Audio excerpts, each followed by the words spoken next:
ചില നേരത്ത് നമുക്ക് എന്തെങ്കിലുമൊക്കെ ആഹാരം കഴിക്കാനുള്ള കൊതി തോന്നുമല്ലോ. അതും പോരാഞ്ഞിട്ട് അതിങ്ങനെ തന്നെ ഉണ്ടാക്കി കഴിക്കണം എന്നൊരു വാശി തോന്നാറുണ്ടോ? എനിക്കങ്ങനെ തോന്നാറുണ്ട്. ചിലപ്പോൾ എനിക്ക് എന്നെ തന്നെ എടുത്ത് കിണറ്റിലിടാനും തോന്നാറുണ്ട് കേട്ടോ.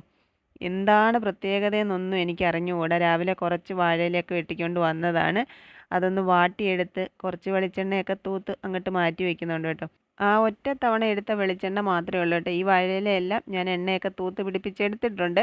വെളിച്ചെണ്ണയുടെ വില മാത്രമല്ല പ്രശ്നം. ഇവിടെ അധികം എണ്ണ ഉപയോഗിക്കുമ്പോൾ നമ്മുടെ കാരണവർ ചീത്ത പറയുന്നൊക്കെ ഉണ്ട് ഈയിടെയായിട്ട് കേട്ടോ.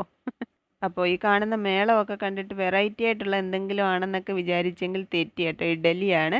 അത് ചെറുപയർ ഇഡലിയാണ് കേട്ടോ. ചെറുപയറും പച്ചരിയും ചേർത്ത് അരച്ച മാവ് കൊണ്ടുള്ള ഇഡലി. കുറച്ച് ദിവസം മുമ്പേ നമ്മൾ ചെറുപയർ ദോശ ഉണ്ടാക്കുന്നതിൻ്റെ ഒരു റെസിപ്പി ഷെയർ ചെയ്തിട്ടുണ്ടായിരുന്നു. അപ്പോൾ അതേപോലൊക്കെ തന്നെയാണ് ഇതിനുള്ള അരിയൊക്കെ അരച്ച് റെഡിയാക്കി വെച്ചിരുന്നത്.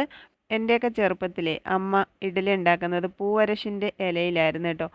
അതൊരു ഭംഗിയുള്ള ഇഡലിയായിരുന്നു. പൂ പോലെ ഇങ്ങനെ ഇളക്കിയെടുക്കാവുന്ന ഇഡലി. എൻ്റെ സ്വന്തം വീട്ടിൽ നിന്ന് എന്നെ പറിച്ചു നട്ടയിടത്തും പൂവരശൊക്കെ ഉണ്ടായിരുന്നു. പക്ഷേ അവിടെ അങ്ങനെ ഇഡലി ഉണ്ടാക്കുന്ന പതിവൊന്നും ഞാൻ കണ്ടിട്ടില്ല കേട്ടോ. അങ്ങനെ പിന്നീട് അതൊക്കെ ഓർമ്മകളായി മാറി. വീടൊക്കെ വെച്ച് മാറുമ്പോൾ നട്ടു വളർത്തണം എന്ന് വിചാരിച്ചിരുന്ന മരങ്ങളിലൊന്ന് പൂവരശായിരുന്നു. അതൊന്നും നടന്നില്ല. അതുണ്ടായിരുന്നെങ്കിൽ ഈ വാഴയിലയ്ക്ക് പകരം നമ്മൾ പൂവരശ് ഇഡലി ഉണ്ടാക്കിയേനെ. ഇടയ്ക്കെങ്കിലും ആ പഴയ ഓർമ്മകളിലേക്ക് തിരിച്ചു നടക്കുന്നതും ഒരു രസമല്ലേ?